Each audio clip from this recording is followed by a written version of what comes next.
जय श्री कृष्णा। राधे राधे। आज श्रावण के शुक्ल पक्ष की रविवार है और रविवार का दिन भगवान सूर्य को समर्पित है। तो इस पावन अवसर पर आप सुनेंगे भगवान सूर्य की पौराणिक कथा। तो सारे भक्त इस कथा को श्रद्धा भाव से पूरा सुनिए और लाइक करते हुए कथा को ज़्यादा से ज़्यादा शेयर करें। भगवान सूर्य के आशीर्वाद से आपके सारा परिवार और आपका मनोरथ पूर्ण हो। तो बोलिए सूर्य भगवान की जय। पुराने समय की बात है। एक गांव में एक बुढ़िया रहा करती थी। उसके पति के सालों पहले मृत्यु हो चुकी। उस बुढ़िया के एक बेटा था। वह बहुत ही गरीब था। माँ बेटे बड़ी मुश्किल से अपना जीवन यापन करती थी। उस बुढ़िया ने बड़ी मुश्किल से अपने बेटे को पाला था। गरीबी के कारण माँ बेटे का गुजारा बसारा बड़ी ही मुश्किल से हुआ करता था। तो एक दिन बुढ़िया का बेटा कहने लगा, माँ अब मैं बड़ा हो चुका हूँ और आपने मुझे सारी ज़िंदगी बहुत मेहनत करके पाला है, बड़े यत्न से मुझे पाला है।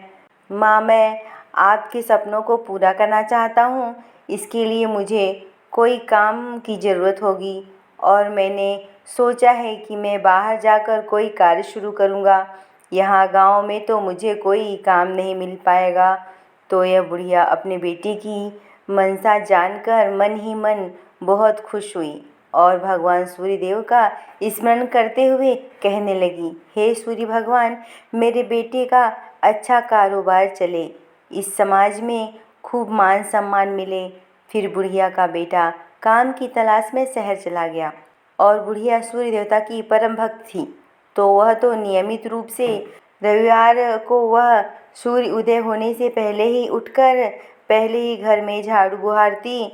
उसके बाद में स्नान करने के बाद निवृत्त होकर घर के आंगन को गोबर से लीपती और स्वच्छ करती।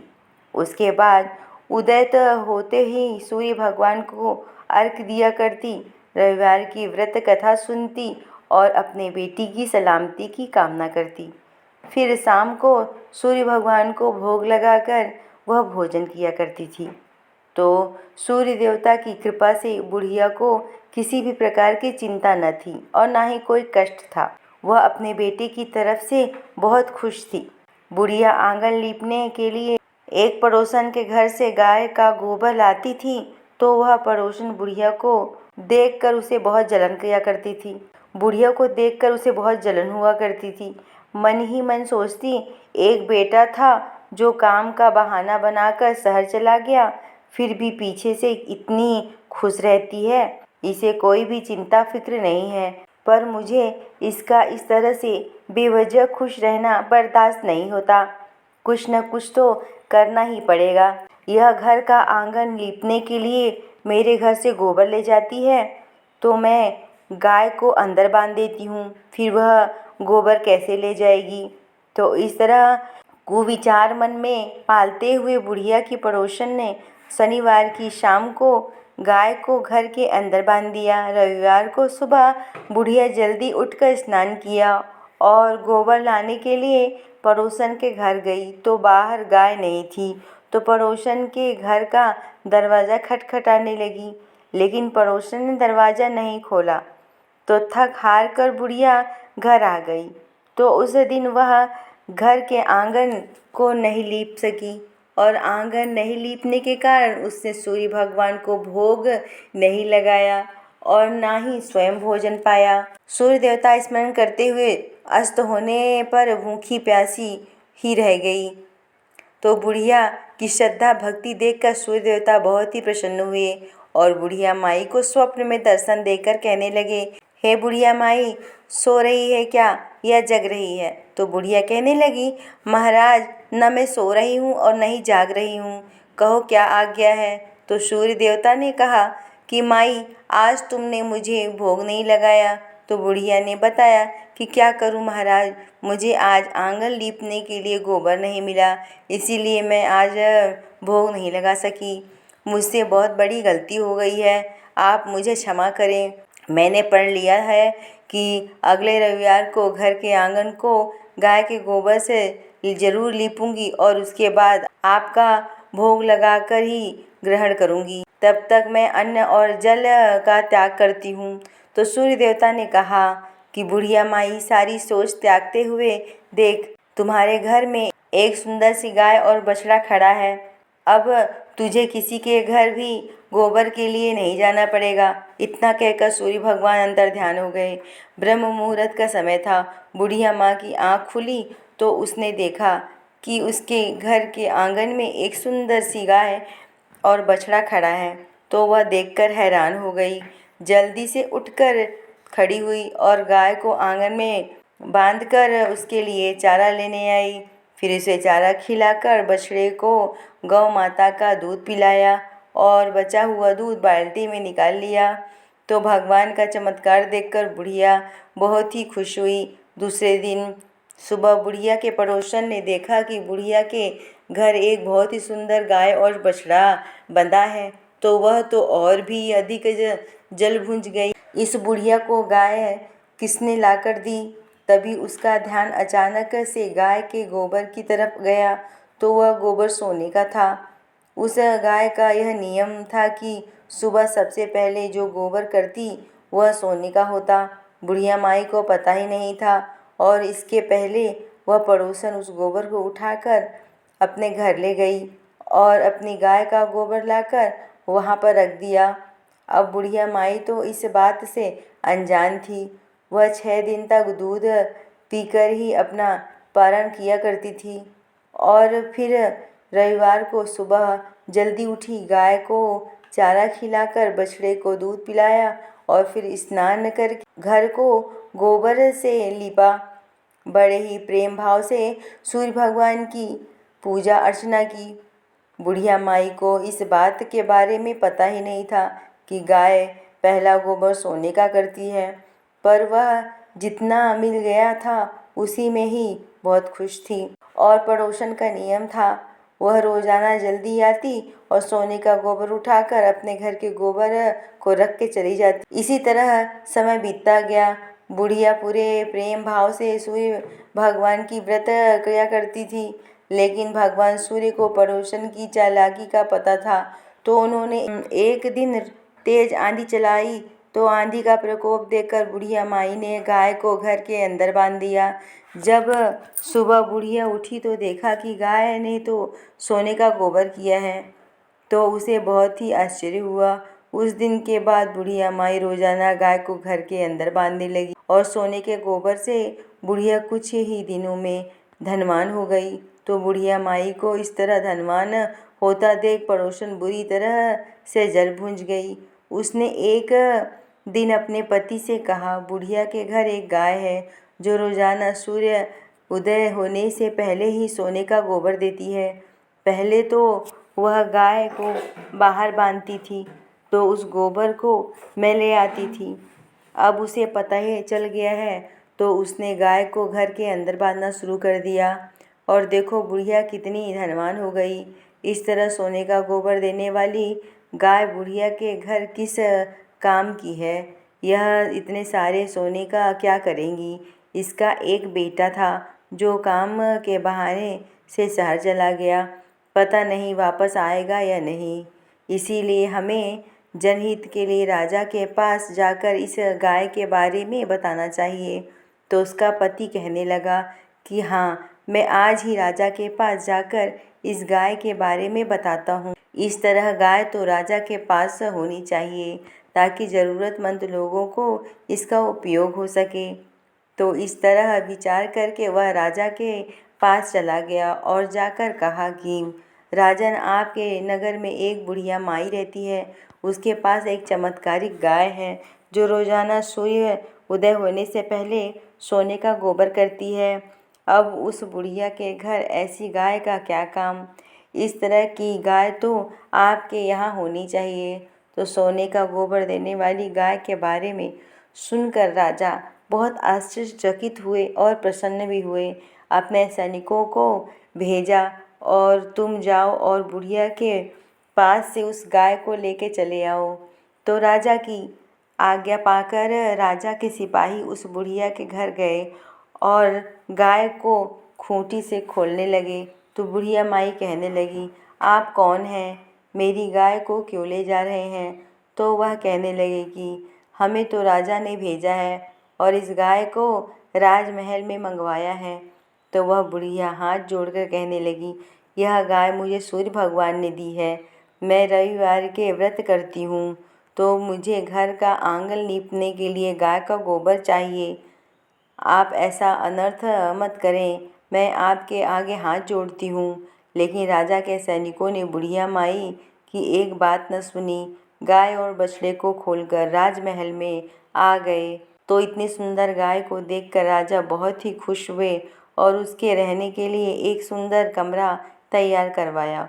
उस कमरे में गाय और बछड़े को बांध दिया और बड़े ही प्रसन्नता के साथ राजा सो गए, यह सोचकर कि मैं सुबह उठूँगा तो कमरा को पूरा सोने से भरा होगा। राजा को पूरी रात ठीक से नींद नहीं आई। सुबह जल्दी ही उठकर गाय के कमरे में आया तो राजा को बहुत ही बुरी तरह से दुर्गंध आने लगी। तो राजा सोचने लगे कि यह दुर्गंध किस चीज़ की आ रही है। तभी गाय के कमरे की तरफ देखा तो पूरे कमरे में गाय की बदबूदार गोबर से भरा हुआ था और सारा राजमहल गंध मार रहा था। राजमहल में रहने वाले सारे लोग परेशान हो गए। रानी कहने लगी कि हे राजन, आपने यह क्या किया? एक गाय को आपने कमरे के अंदर बंधवा दिया। तो राजा कहने लगा कि मैंने तो सुना था कि यह गाय सोने का गोबर करती है। तो राजा की बात सुनकर रानी कहने लगी कि राजा, आप भी कैसी बातों पर विश्वास कर लेते हैं? पशु हैं तो वह गोबर ही करेंगे। क्या आपने आज से पहले कभी सुना है कि गाय सोने का गोबर करती हो? तो यह सुनकर राजा को बहुत ही गुस्सा आ गया। उन्होंने जल्दी से सैनिकों को आदेश दिया और जाओ उस बुढ़िया के पड़ोसन और उसके पति दोनों को लेकर यहाँ प्रस्तुत करो। उन्हें इन दुष्टता का भयंकर दंड दिया जाएगा। तो राजा ने सैनिक बुढ़िया की पड़ोसन और उसके पति को लेने के लिए चले गए। पीछे से राजा ने राजमहल की सफाई का आदेश दिया, लेकिन सफाई कर्मी जितना ही उस गोबर को बुहारने की कोशिश करते वह उतना ही दुगना बढ़ता जाता। तो यह देखकर राजा बहुत ही परेशान थे। तभी राजा के सैनिक बुढ़िया के पड़ोसन और उसके पति को लेकर आ गए। तो राजा ने कहा, तुमने ऐसी दुष्टता क्यों की है? तुम्हें इसके लिए दंड दिया जाएगा। तो वह हाथ जोड़कर कहने लगे कि महाराज, इसमें मेरी कोई गलती नहीं है और ना ही मुझे पता था कि यह गाय सोने का गोबर देती है। यह सब तो मुझे मेरी पत्नी ने बताया था। मैंने तो सोचा कि इस तरह चमत्कारिक गाय आपके पास होनी चाहिए। तो राजा ने गुस्से से उसकी पत्नी की ओर देखा तो वह हाथ जोड़कर कहने लगी, हे राजन, यह बात सत्य है। यह गाय सोने का गोबर करती है। मैंने अपनी आँखों से देखा है। मैं कई महीनों तक सोने के गोबर को उठा कर लाई हूँ। मैं बिल्कुल भी झूठ नहीं बोल रही। आप बुढ़िया को बुलाकर पूछ सकते हैं। तो राजा ने अपने सैनिकों को आदेश दिया और कहा, बुढ़िया को मेरे सामने प्रस्तुत करो। तो राजा का आदेश पाकर सैनिकों ने उस बुढ़िया के पास जाकर उससे कहा कि तुम्हें राजा ने राजमहल में बुलवाया है। तो वह बुढ़िया बहुत दुखी होते हुए आंखों में आंसू बहाते हुए हाथ जोड़कर कहने लगी, आज मेरा रविवार का व्रत है। मेरे सूर्य भगवान की पूजा भी पूरी नहीं हुई, तो मैं आपके साथ नहीं चल सकती। राजा को कह देना कि मैं कल सुबह आऊँगी। तो यह सुनकर सैनिक वहाँ से चले गए और उधर सूर्य भगवान बुढ़िया को इस तरह भूखी प्यासी रहकर प्रार्थना करते हुए देख उस पर बहुत ही करुणा दिखाने लगे। तो उसी रात सूर्य भगवान ने राजा को स्वप्न में आकर कहा, हे राजन, बुढ़िया की गाय व बछड़ा तुरंत लौटा दो, नहीं तो तुम पर विपत्तियों का पहाड़ टूट पड़ेगा, तुम्हारा महल नष्ट हो जाएगा। यह गाय मैंने ही उस बुढ़िया को दी है। वह सच्ची लगन से मेरे रविवार की व्रत और पूजा पाठ करती है। इसीलिए अच्छा होगा कि तुम सुबह इस गाय और बछड़े को बुढ़िया के घर पहुंचा दो। सूर्य भगवान के इस तरीके से वचनों को सुनकर राजा भयभीत हो गए और सुबह होते ही सैनिकों को बुलवाकर आज्ञा दी कि गाय और बछड़े को बुढ़िया के घर लौटा आओ। तभी बुढ़िया अपने वचन के अनुसार वहाँ पर आ गई और हाथ जोड़कर राजा से कहने लगी, हे महाराज, आपने मुझे क्यों याद किया। साथ ही वह बुरी तरह से रो भी रही थी। तो राजा अपने सिंहासन से उठकर खड़े हुए और बुढ़िया के चरणों में गिर पड़े और कहने लगे, माई, मुझसे बड़ी गलती हो गई, आप मुझे माफ़ कर दीजिए। आप मेरी माता के समान हो। मैं तो अभी अभी सैनिकों के साथ आपके गाय और बछड़े को भेज रहा था। मुझे पता नहीं था कि आपको यह गाय सूर्य भगवान ने दी है। तो बुढ़िया यह चमत्कार देखकर फिर से प्रसन्न हुई और मन ही मन भगवान सूर्य देव का धन्यवाद करने लगी। तो राजा कहने लगे कि माई, आप मेरी माता के समान हो, आप चाहे तो राजमहल में रह सकती हैं। तो बुढ़िया कहने लगी, नहीं राजन, मेरा एक छोटा बेटा है जो धन कमाने के लिए शहर गया है। वह बहुत ही जल्दी आने वाला है, तो मुझे अपने घर तो जाना ही होगा। यह कहकर बुढ़िया वहाँ से चल पड़ी। तो राजा ने बुढ़िया माई को खूब सारा धन और गाय और बछड़े के साथ विदा किया और कहा, जब आपका बेटा आ जाए तो उसे मेरे पास भेजना, मैं उसे अपने यहाँ नौकरी देना चाहता हूँ। तो यह सुनकर बुढ़िया बहुत ही खुश हुई और गाय और बछड़े के साथ अपने घर को आ गई। फिर राजा ने उसके पड़ोसन और उसके पति को बुलवाया और दुष्टता के लिए उन्हें दंड दिया और फिर पूरे राज्य में घोषणा करवाई कि सारे स्त्री पुरुष रविवार का व्रत करें और सूर्य भगवान की पूजा करें। तो राजा का कहना मानकर सारे नगरवासी रविवार के व्रत करने लगे। रविवार का व्रत करने से सूर्य भगवान की कृपा प्राप्त होती है और सभी लोगों के घर धन धान्य से भर जाते हैं। पूरे राज्य में चारों ओर खुशहाली छा गई। सारे स्त्री पुरुष सुखी जीवन यापन करने लगे और सभी लोगों के शारीरिक कष्ट दूर हो गए। और बुढ़िया ने सूर्य भगवान को प्रार्थना की कि भगवान, आपका दिया हुआ सब कुछ है। अब मैं चाहती हूँ कि जल्दी से जल्दी मेरा बेटा घर आ जाए। जब से वह गया है, मुझे उसकी खबर भी कभी नहीं मिली। मुझे दिन रात यही चिंता सताती है कि न जाने वह कहाँ होगा, किस हाल में होगा, उसे कोई कार्य मिला है या नहीं। हे सूर्य भगवान, आपका दिया हुआ सब कुछ है। अब आप ऐसी कृपा करें कि वह जल्दी से जल्दी घर आ जाए। तो थोड़े ही दिन के बाद बुढ़िया का बेटा धन कमाकर लौट आया। अपने बेटे को वापस आया देख बुढ़िया माई बहुत ही खुश हुई। फिर अच्छा सा रिश्ता देखकर अपने बेटे की विवाह कर दिया। 10वें महीने में बुढ़िया की बहू ने एक सुंदर सा पुत्र को जन्म दिया। इस तरह बुढ़िया सूर्य भगवान के व्रत और पूजा पाठ से सुखी और संपन्न हो गई। अपने जीवन के समस्त सुखों का भोग करते हुए अंत में मोक्ष धाम को प्राप्त हुई। हे सूर्य भगवान, आपने जिस तरह बुढ़िया माई के धन, वैभव, मान सम्मान और परिवार का सुख दिया, उसी तरह सबको देना। जो भी आपके व्रत करे, पूजा पाठ करे और आपकी कथा को कहें, सुने या सुनाए या फिर हुंकारा भरे, उनकी सारी मनोकामनाएं पूर्ण करना। प्रेम से बोलो सूर्य भगवान की जय हो।